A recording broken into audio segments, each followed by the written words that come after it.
সালাতু আলাইকা ইয়া রাসূলুল্লাহ, সালাতু আলাইকা ইয়া হাবিবুল্লাহ, সালাতু আলাইকা ইয়া হাজুজ্জামান, সালাতু আলাইকা ইয়া মাননীয় ইমাম। সবার উদ্দেশ্যে সালাম, আসসালামু আলাইকুম। আমরা আসছি হিজবুত তাওহীদ, একটা রাজনৈতিক আন্দোলন। সেই আন্দোলনের পক্ষ থেকে আসছি, যার প্রতিষ্ঠাতা জনাব মোহাম্মদ বাইজিদ খান পন্নী। ওনার বাসা হচ্ছে করডিয়া, টাঙ্গাইল, জমিদার পরিবারের সন্তান উনি। আপনাদের কাছে যে বার্তাটা নিয়ে আসছি, আজকে বিশ্ব যে পরিস্থিতি দেখেন, সমগ্র বিশ্বে আজকে 40টার উপরে দেশ যুদ্ধ চলতেছে বর্তমান রানী। 40টা দেশ, এই যে 40টা দেশ যে যুদ্ধ চলতেছে, যুদ্ধ কবলিত দেশ কোনগুলি জানেন? আমাদের মুসলিম রাষ্ট্রগুলি। মারে খাচ্ছে কোন দেশগুলি? মুসলিম রাষ্ট্রগুলি। এর কারণ কি? এই মুসলিম রাষ্ট্রগুলি একজন আর একজনের পাশে নাই। এক মুসলিম রাষ্ট্র আর এক মুসলিম রাষ্ট্রের পাশে নাই। এই মুসলিম রাষ্ট্রগুলো কার পাশে আছে? ওই ইহুদি খ্রিস্টানদের পাশে আছে।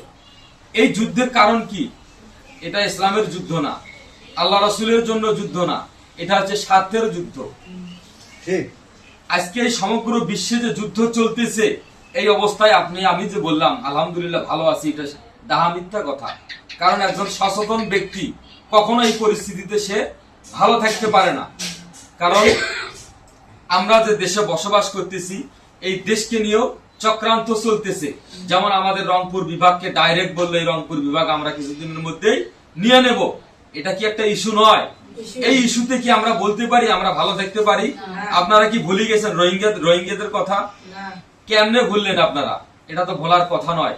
আমাদের এই ছোট্ট একটা ভূখণ্ড দেশ, সেই দেশে অসংখ্য রাজনৈতিক দল, অসংখ্য ধর্মীয় দল, পীরের দল মানে না মাদ্রাসার দলকে, মাদ্রাসার দল মানে না পীরের দলকে, এক এক জনার তরিকে এক এক রকম। এই বিশৃঙ্খল ঐক্যহীন একটা জাতি কখনো কি শক্তিশালী হতে পারে? এই সমস্ত ঐক্যহীন বিশৃঙ্খলা দূর করে আমরা এক তৌহিদের ভিত্তিতে এই মুসলিম জাতিকে ঐক্যবদ্ধ করার জন্য হিজবুত তাওহীদ মাঠে ময়দানে সংগ্রাম চেষ্টা চালিয়ে যাচ্ছে। আপনারা কি আমাদের সঙ্গে একমত নন? হবেন না? আপনারা একমত হবেন কিনা? আসেন আমরা সবাই সম্মিলিত ভাবে ঐক্যবদ্ধ হয়ে আল্লাহর জমিনে আল্লাহর দিন প্রতিষ্ঠার জন্য সংগ্রামে ঝাঁপিয়ে পড়ি। আপনারা আমার জীবনের উদ্দেশ্যকে হাসিল করি, সাকসেস করি, এই আমাদের উদ্দেশ্য।